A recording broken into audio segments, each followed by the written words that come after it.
The King of France was already a liar, but when he fled Paris, he left behind a final, fatal truth written in his own hand, a confession that proved every revolutionary paranoia was real. This is the moment the king's own words signed his death warrant, setting the stage for the bloodiest summer in French history. The carriage carrying the defeated monarch rolled through Paris in a terrifying, absolute silence. King Louis XVI returned from his attempted flight to Varennes, looked out not at his loyal subjects, but at 100,000 blank faces that had passed their final judgment. He was a liar, a coward, and a traitor. The gates of the Tuileries Palace clanged shut behind the royal family like the doors of a prison cell, sealing them away from a people whose trust had been shattered beyond repair. It was the summer of 1791, and the world had been fractured by the simple, clumsy action of a king who tried to run away. Just days earlier, much of France had still held onto the fragile hope that a constitutional monarchy could survive, that Louis could be a symbol of the nation.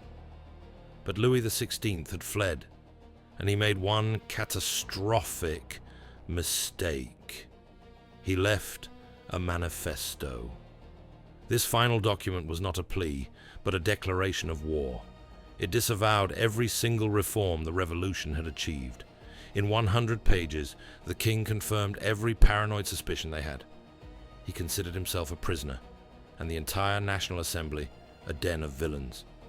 The effect was an instant, lethal jolt to the body politic. The king had not merely fled, he had confessed to treason. For 2 years, the public had tolerated the narrative that the king was good, misled only by wicked ministers. Now, the mask was off. The Parisian press, a torrent of invective and accusation, turned its full fury on the sovereign. The moderate epithets vanished, replaced by a brutal new vocabulary. Louis the False, the traitor, the coward, the deserter. One of the most popular newspapers roared that the king had deserted the throne, the capital, and the empire, with the intent of returning with foreign executioners to rule over 25 million corpses. This was the climate of fear, of suspicion, and of justified paranoia that now drenched the city. The revolutionaries believed in conspiracy, and the king's own actions proved them right. They were living in a world where the highest-ranking official was actively plotting to betray them. And when a conspiracy is real, the logic of killing your enemies before they can kill you begins to sound terrifyingly rational. Amidst this venomous political chaos, a new, more frightening popular force surged into the streets. They were the sans-culottes, the men without breeches, working-class citizens, artisans, and shopkeepers who rejected the silk culottes of the aristocracy and bourgeois elite, choosing instead the long, rough trousers of the common man. They were the people who filled the clubs and the marketplaces, now emboldened as never before. When the king fled, they formed impromptu militias, armed themselves with pikes and hammers, and descended upon the city. In a display of mass, high-minded vandalism, they rampaged through the streets, tearing down every visible symbol of the monarchy. Statues of Louis XIV were toppled, royal busts were smashed, pub signs bearing the image of the crown were ripped from their hinges. It was a carnival of righteous fury, a giddy sense of shared excitement, and the thrill of blasphemy. For those who prize stability, however, the sudden appearance of these vast, armed and undisciplined mobs, acting outside the law, was a terrifying harbinger of anarchy. The people had finally embraced the tools of their own power, and the old authorities could only look on in horror. But who could possibly tame this new, chaotic power?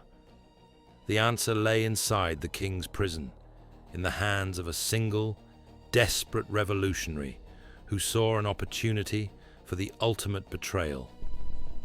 If you want to keep tracking the dramatic fall of the French monarchy and the heroes and villains that shaped this bloody era, make sure to subscribe to our channel.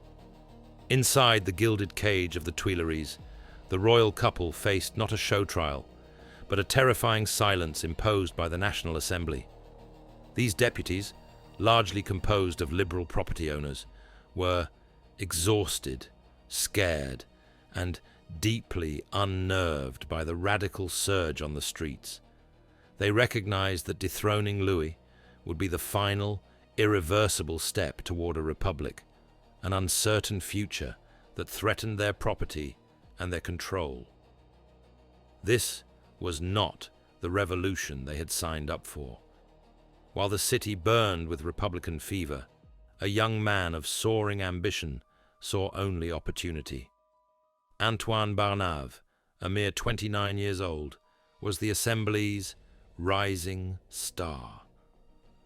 A brilliant lawyer and orator, he had initially been a founder of the radical Jacobin Club, but he had looked at the increasing disorder, the bread riots, the chaos in the markets, the terrifying slave uprising that was tearing apart the lucrative French colony of Saint-Domingue, and concluded that the revolution must now stop. He was the opposite of the sans-culotte. He believed order, property, and a sensible property-based oligarchy had to be restored. Barnave was one of the 3 deputies sent to escort the royal family back to Paris. During the long, slow, agonizing journey in the coach, he sat facing the Queen, Marie Antoinette. What followed was one of the most dangerous political transactions of the Revolution. The Queen, famed for her charm and manipulative power, convinced the young liberal that she was a genuine victim, dedicated to her children and anxious for a stable settlement. Barnave, in turn, saw her as the essential tool, the lever needed to stop the revolution's radical momentum. Their deal was sealed in secret, coded letters. Barnave would persuade the National Assembly to go easy on the royal couple and craft a final constitution that preserved significant powers for the king. In return, the Queen and Louis would abandon all thought of further escape and sincerely commit to making the constitutional monarchy work. This was the ultimate political seduction, a dangerous, career-ending gamble for Barnave that immediately drew the ire of the radical clubs and the pornographers, who portrayed him as a fool, seduced and corrupted by the hated Austrian queen. Yet Barnave was initially as good as his word. Thanks to his faction, the Assembly decided that Louis XVI could be reinstated as king, provided he swore an oath to the finished constitution. When critics in the hall argued that the king's betrayal made this impossible, Barnave delivered a brilliant, chilling speech. To save his deal, the rising star would have to deliver a speech that justified treason, a justification that would doom countless lives and define the coming terror. The next step that the revolution takes, he declared, would be a very dangerous one. It would undoubtedly be an attack on property. It is time to conclude the revolution. His words found their mark among the wealthy deputies. The threat to property was a far more powerful argument than the king's treason. On the 15th of July, the day after the 2nd anniversary of Bastille Day, the Assembly voted to reinstate Louis. The decision was met with absolute fury by the Cordelier Club and the radical patriots. In the cafes and on the streets, brawls broke out. Men shouted that the deputies had been bought by the court.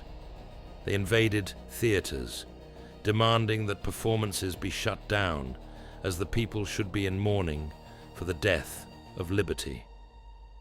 That evening, the anger boiled over into the highest revolutionary club. At the Jacobin Club, the faction led by Barnave and his allies, known as the Feuillants, were openly accused of treason and selling out to the monarchy. Barnave, unable to endure the insults, declared that he and his followers would not stay to be insulted. The club has served its purpose, he asserted, and he led his deputies out, storming across the street to a new, more conservative meeting hall. Only 6 deputies remained behind in the now empty Jacobin chamber. Barnave thought he had won the political battle, but standing alone in the shadows of the Jacobin chamber was the only man capable of turning one broken club into the ultimate weapon of the revolution: Maximilien Robespierre. Meanwhile, the Cordelier Club moved to action. They scheduled a massive public rally for the following day, Sunday, July 17th. The people would gather at the ruins of the Bastille and march to the Champ de Mars, the huge military parade ground on the western side of the city. There, a petition calling for the abdication of Louis and the establishment of a republic would be signed. Robespierre alone counselled caution, arguing that a massive rally would give the Feuillants a pretext for a military crackdown, but his warning was dismissed. What could go wrong? What historical moment or legendary battle do you think deserves a detailed, cinematic breakdown next? Let us know and comment below with your suggestions. Robespierre's prophecy was ignored. On that beautiful, warm Sunday morning, thousands of common people streamed across Paris toward the agreed meeting point. But when they reached the square where the Bastille once stood, they found the entrance blocked by troops. Mayor Jean-Sylvain Bailly, the liberal astronomer turned politician, and the Marquis de Lafayette, the man who ran the National Guard, had mobilized to block the march. The rally simply shifted sideways to the Champ de Mars. The stadium began to fill up with 50,000, perhaps 60,000 people. Many were radical supporters, but many others were just Parisian families enjoying a fine summer Sunday, out for a stroll and a spectacle. As the stadium filled, 2 extremely improbable figures were discovered hiding beneath the massive wooden platform where the altar of the fatherland stood. The 2 men, a wig maker and a man with a wooden leg, were dragged out. They carried a picnic and, more ominously, a carpenter's auger. Their intention, historians surmise, was a vulgar one: to drill holes in the platform so they could look up the skirts of the women who climbed to sign the petition. But in the climate of paranoid suspicion, the rumor that raced through the crowd was that they were royalist terrorists with a bomb. The men were seized by a group of laundrymen and, in an instant act of horrific popular justice, strung up on a lamppost and decapitated. News of the mob violence, coupled with the hysteria over the supposed terrorist plot, reached City Hall. Mayor Bailly declared martial law and flew the red flag of crisis. He condemned the rally as a foreign plot, a conspiracy against the Constitution and the nation. He set off with a small detachment of troops toward the Champ de Mars, where Lafayette and hundreds of National Guardsmen were waiting. The Guardsmen began marching into the stadium. The crowd, perhaps 50,000 strong, met them with boos and a hail of stones. Then, amidst the noise and the chaos, a single shot rang out. No one knew who had fired it, but the Guardsmen immediately assumed they were under attack. The guards dropped to their knees and began firing into the dense crowd. The Champ de Mars massacre was not a sustained formal battle. It was a frenzy that lasted only a few minutes. Hundreds of troops, some on horseback, charged into the scrambling, screaming thousands, trampling women and children and hacking at people with sabers. When the firing finally died down, the estimates of the dead varied wildly, but the reality was certain. Dozens of bodies lay scattered across the parade ground. This was the first outbreak of mass violence in Paris, where the blood was shed by the forces of order against the defenseless people. The revolution had begun to eat itself. In the immediate aftermath, it seemed the moderates had won. The Assembly passed a draconian anti-riot decree and made it retroactive, authorizing a swift, brutal crackdown. 200 people were imprisoned. Radical newspapers were shut down. Lafayette and Bailly sent men across the city to seize and destroy copies of the radical press. They even began to reactivate the old royal secret police, spying on conversations in taverns. It looked, for a brief cold summer, as though France was moving toward an authoritarian regime that would end the revolution through force. But for the radicals, the massacre was not a defeat. It was a revelation. It was proof that Lafayette and Bailly had joined the corrupt conspiracy run by the Austrian Queen. The forces of order were simply wearing the mask of patriotism. If you enjoy learning how a single dramatic event can change the course of history, help us spread the word about these incredible stories and share this video with a friend.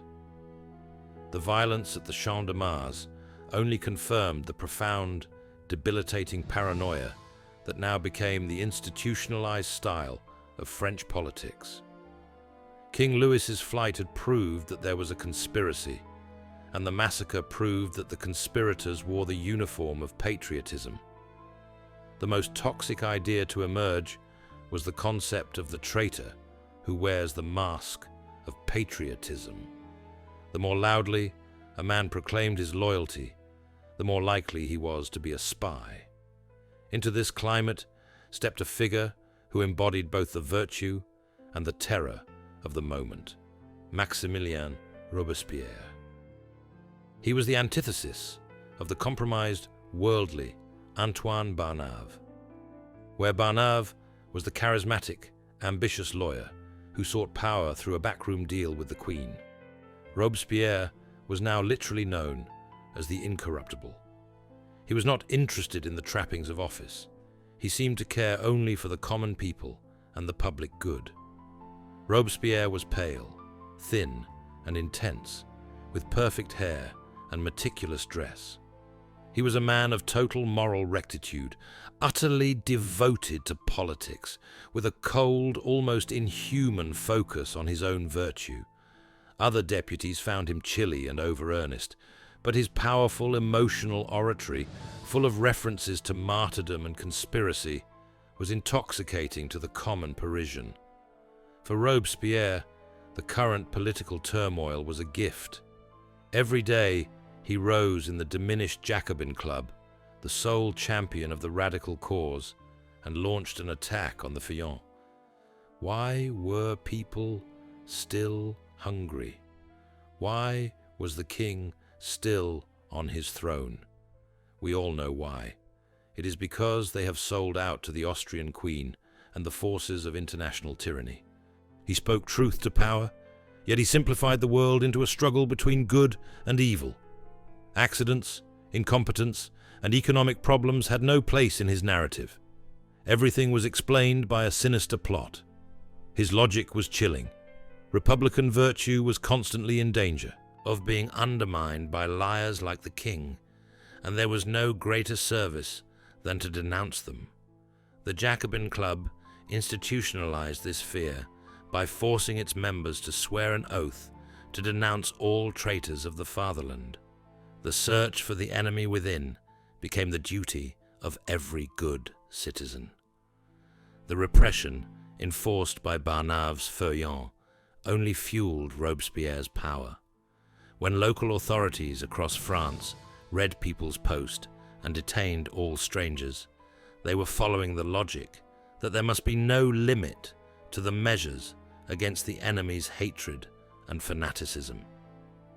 In the district of Loudéac, the authorities organized mass arrests of all nobles and priests who had not sworn loyalty to the revolution, stating, "We had only one choice: to seize our enemies before they could commit crime and murder."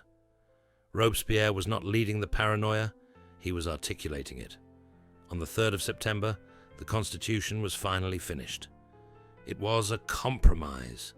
The king would remain head of the executive, he could choose his ministers, and he held the crucial right of veto over legislation. Voting and holding office were restricted to property owners and taxpayers. The poor, women, and slaves were all excluded. Barnave presented the plan, saying Louis had been given what more does it take to be king. Tension mounted. If Louis rejected it, he would be out. If he accepted it, the Feuillants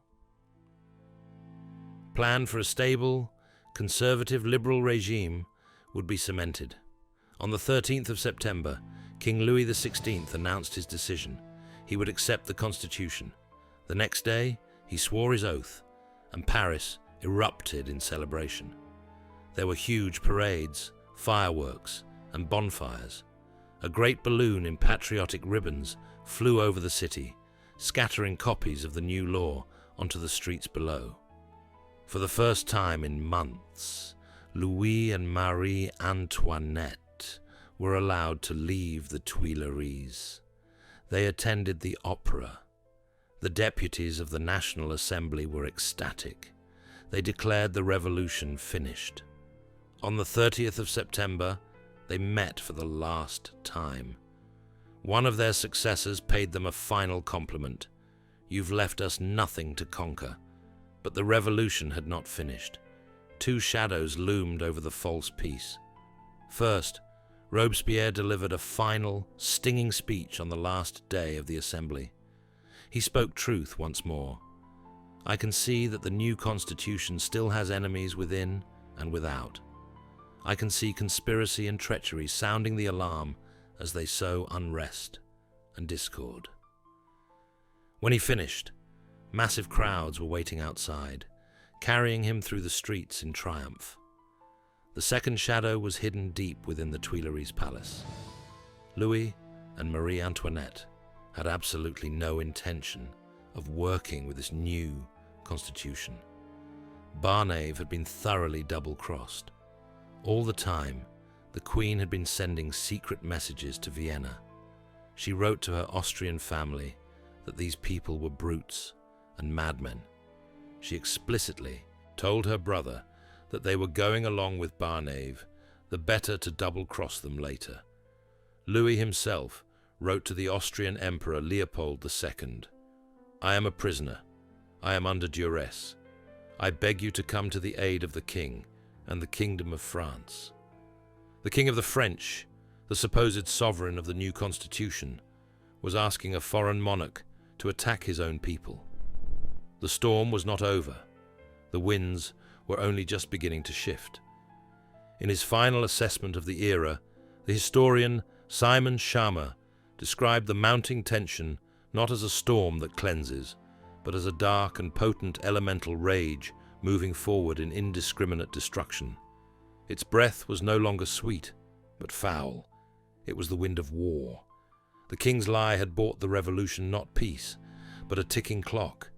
The great powers of Europe were now listening to the pleas of the captive queen, and the enemies of the nation, both foreign and domestic, were finally united.